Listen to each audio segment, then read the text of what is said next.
দেশের 2,15,000 পরিবারের দারিদ্রতা দূর করতে ইউরোপীয় ইউনিয়নের আর্থিক সহযোগিতায় হাতে নেওয়া হয়েছে অতি দরিদ্র জনগোষ্ঠীর উন্নয়নের পথে যাত্রা শীর্ষক প্রকল্প। ইতোমধ্যে এই প্রকল্পের আওতাভুক্ত প্রায় 53% পরিবার অতি দারিদ্র সীমা থেকে মুক্তি পেয়েছে, আর 97% পরিবার অর্জন করেছে খাদ্য নিরাপত্তা। প্রকল্প সংশ্লিষ্টরা বলছেন, প্রকল্পের মেয়াদ বাড়ানো হলে আরও দরিদ্র পরিবার উপকৃত হবে। রোববার রাজধানীতে পিকেএসএফ আয়োজিত এক অনুষ্ঠানে এসব কথা উঠে আসে। 250-টিরও বেশি ডিজাইন অপশন নিয়ে ওয়ালটন স্মার্ট ফ্রিজ, বোঝে আপনার প্রয়োজন। দেশে বর্তমানে দারিদ্র্যের হার 18.7% আর অতি দারিদ্র্যের হার 5.6%। দেশের এই জনগোষ্ঠীকে দারিদ্রতার দুষ্ট চক্র থেকে বের করে আনতে চায় সরকার। সে লক্ষ্যে 2022 সাল থেকে ইউরোপীয় ইউনিয়নের আর্থিক সহায়তায় হাতে নেওয়া হয় অতি দারিদ্র জনগোষ্ঠীর উন্নয়নের পথযাত্রা শীর্ষক প্রকল্প, যা বাস্তবায়ন হচ্ছে দেশের 4টি দুর্যোগপ্রবণ এলাকার 145টি ইউনিয়নে। প্রকল্পের আওতায় চলছে দেশের 2,15,000 পরিবারের দারিদ্রতা দূরীকরণের কাজ।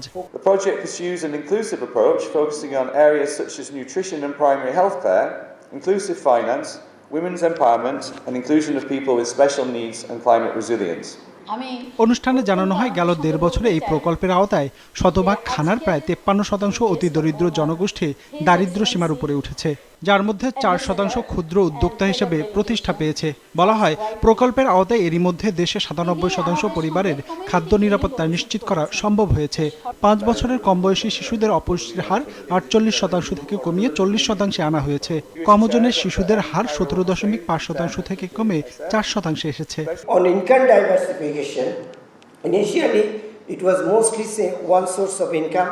Now 28% of the household have multiple sources of income, and the employment opportunity, especially during the lean period, has also increased from early 12 days per month to now 15 days per month. Similarly, saleable asset has increased, savings has increased. এ সময় জানানো হয়, প্রকল্পের মেয়াদকালে খানাসমূহের জলবায়ুর প্রভাব মোকাবেলার সক্ষমতা বেড়েছে, যা 33% বেড়ে 40% উন্নীত হয়েছে। সেই সাথে বেড়েছে নারীদের পারিবারিক কাজে সিদ্ধান্ত গ্রহণের ক্ষমতা। 2025 সালে শেষ হবে চলমান এই প্রকল্পের মেয়াদ। পিছিয়ে পড়া জনগোষ্ঠীর টেকসই উন্নয়ন দীর্ঘমেয়াদী করতে প্রকল্পের মেয়াদ বাড়ানো যেতে পারে বলে জানানো হয় অনুষ্ঠানে। এই কর্মসূচিটিকে সাস্টেনেবল করার প্রয়োজন আছে। এই কর্মসূচিটি আরও দীর্ঘমেয়াদী হওয়া প্রয়োজন, কেননা আপনি 3 বছরে যখন আপনি একটা কর্মসূচি নেবেন, এর কিন্তু একটা দীর্ঘমেয়াদী ফল আছে। একটা মানুষকে আপনি পভার্টি থেকে উঠিয়ে আপনি আপনার সাপোর্টটা গুটিয়ে নিতে পারেন না। তাকে সাস্টেইন করার জন্য, তাকে কনজিকিউটিভলি টিকে থাকার জন্য আরও কিছুদিন তাকে দক্ষতা দেওয়া প্রয়োজন, আরও তার মধ্যে কিছু নলেজ ট্রান্সমিট করা প্রয়োজন। তো সেই জায়গাগুলো আমরা মনে করি সবাই একসাথে কাজ করতে পারি। দেশের সকল দারিদ্র জনগোষ্ঠীর সাথে এ ধরনের কর্মসূচি আওতা বাড়ানোর পরামর্শও দেওয়া হয় অনুষ্ঠানে। রঞ্জিবুল মিজান, বিজনেস রিপোর্ট, মাছরাঙা টেলিভিশন।